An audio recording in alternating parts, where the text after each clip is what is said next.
আসসালামু আলাইকুম। আজ আমি দেখাবো কিভাবে আমরা অতি সহজে আমাদের কম্পিউটারের স্পিড বাড়াতে পারি। তো চলুন দেখা যাক কিভাবে কম্পিউটারের স্পিড বাড়ানো যায়।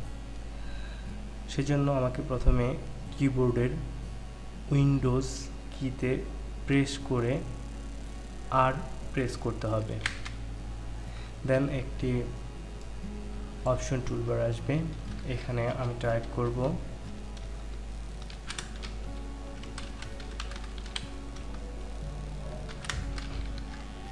দেন কিবোর্ডে এন্টার চাপবো।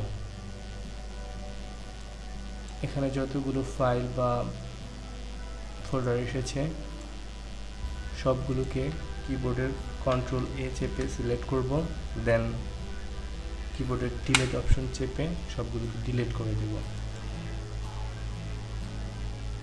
আর যেগুলো ডিলিট হচ্ছে না সেগুলোকে আমি রেখে দেব।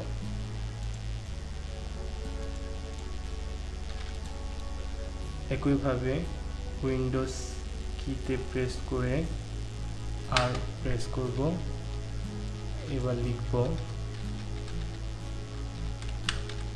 TEMP temp, কন্ট্রোল বোর্ডের এন্টার চাপবো, কন্ট্রোল এ চেপে সিলেক্ট করে ডিলিট করে দেব।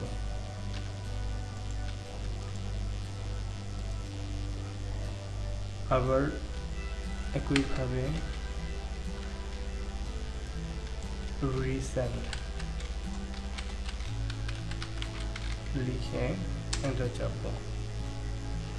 রিসেন্ট আমার কোনো কাজ জমা নেই তাই এখানে নেই, কিন্তু আপনার দেখা যাবে যে অনেকগুলো ফাইল এসেছে, সবগুলোকে একইভাবে কন্ট্রোল এ চেপে সিলেক্ট করে দেন ডিলিট করে দিবেন।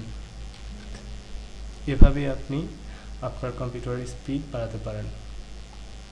ধন্যবাদ।